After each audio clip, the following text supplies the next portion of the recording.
piece of advice, right? Okay, a woman comes home and she says, God, I went to this shopping mall and you wouldn't believe what happened today. And the husband says, what? And the wife says, you know, I took this wrong turning, I went this way, I took this wrong route, and I got stuck in a traffic jam for 2-3 hours, and she's just feeling down about the whole thing. She got delayed, her whole schedule got changed, everything else. Now the husband's a very smart guy, of course, right? Very wise, very sensitive. And he's just the guy who fixes solutions, right? So he goes, hey, I would have done that. The next time, just take this route. And he ends the conversation. He thinks he's given the solution. The woman's not happy. What she really wanted her husband to say is not give her the solution. She just wanted to say, oh, you poor thing. That's terrible. And you had to go through all that 2-3 hours. Just identify with her. She just needed comfort. She wasn't asking for the solution.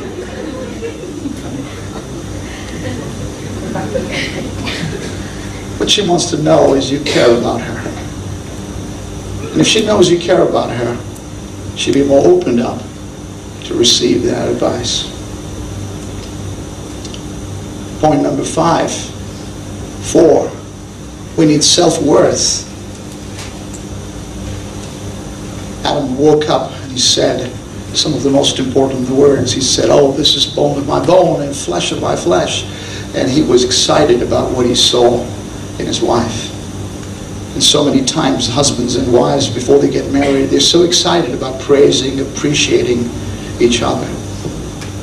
But you know what many times marriages can suffer from, that become troubled marriages?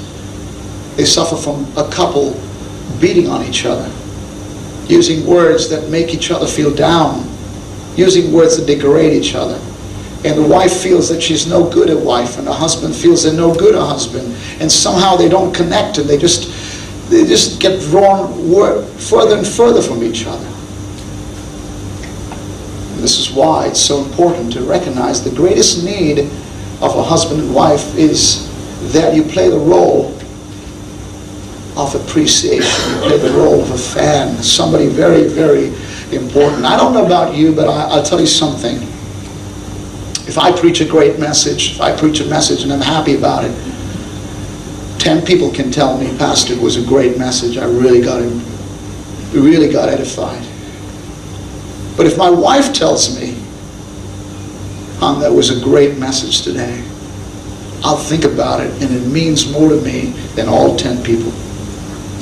Because she is my best friend, and she knows what I need, and she knows me.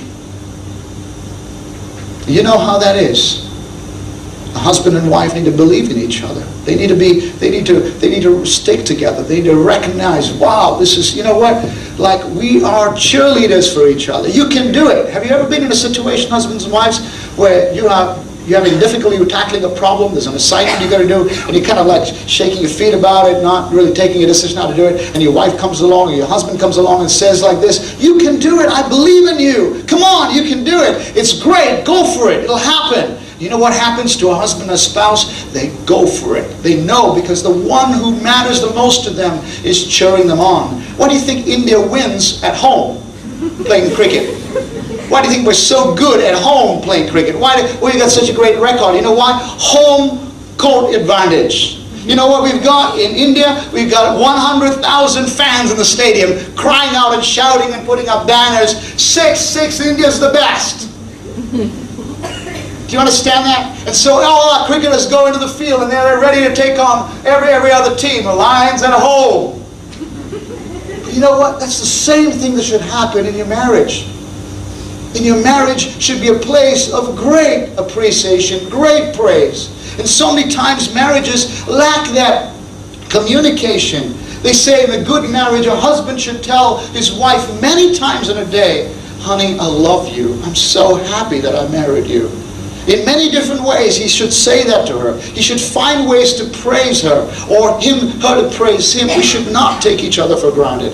After all, in the home, your husband, your wife, I mean, who's the main person who cooks? Who's the main person who provides? Who's the main person when all the needs are done every single day? You know what? Many times it goes without recognition. Many times things are not said, and a husband and wife forget to honor each other, forget to praise each other. But praise is a very, very important thing where we say, wow, you are special to me. And this is so important to a husband and wife. The word fan, the role of a fan, comes from the word intense enthusiasm, intense devotion, uncritical devotion to somebody through everything. Whether we're winning or losing, whether there's a trial or whatever there is, I love you and I'm for you and I'm on your team. That's what we need to communicate. And the gift we give each other is praise.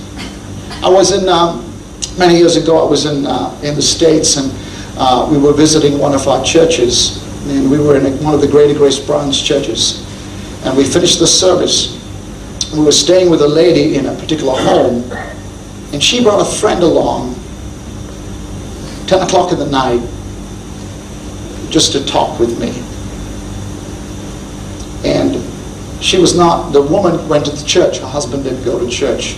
The story was that she had planned to divorce her husband. And I'll never forget, we had 40 minutes. 10 o'clock in the night, we were leaving for another place, and the next morning, this woman began to tell me her story, and I was just listening. And I was praying like most pastors will pray, God, give me a word of wisdom to share with her. And she began to tell me the story of her husband. And at the end of it, I didn't see there was anything really wrong. So I asked her, I said, what is really the problem? Is he unfaithful to you? Does he go out on you?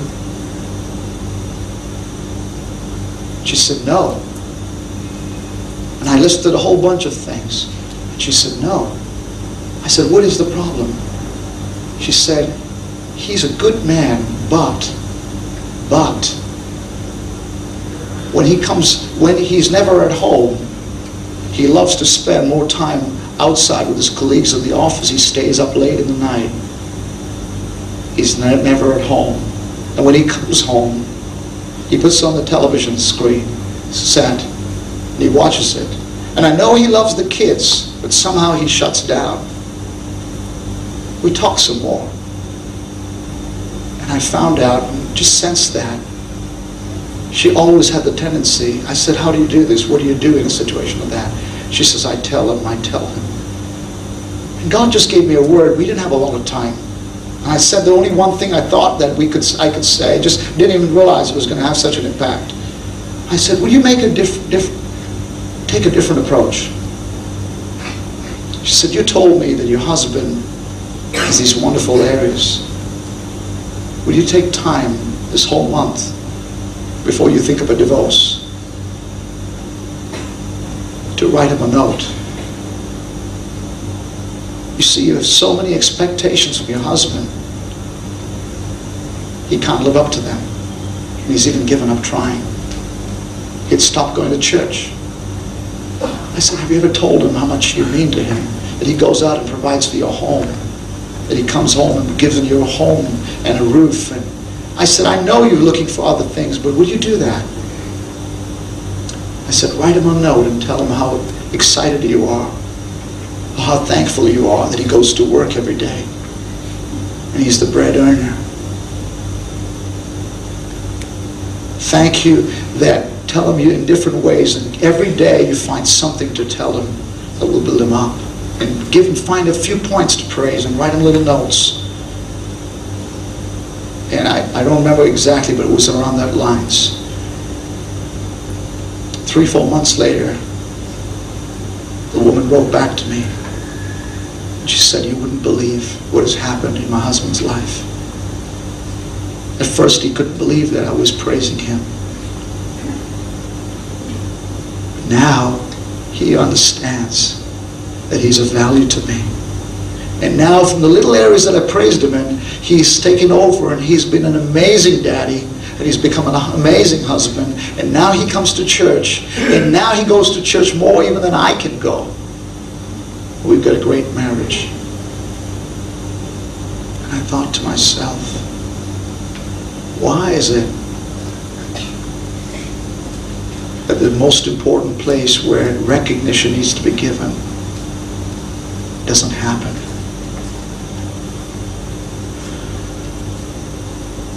Be a fan of your spouse. applaud, cheer, find ways to praise, find ways to appreciate. And watch what happens in your home. Your kids will have a role model in mom and dad. You know, when kids actually see a father disrespecting mommy, they think, well, it's the way it is.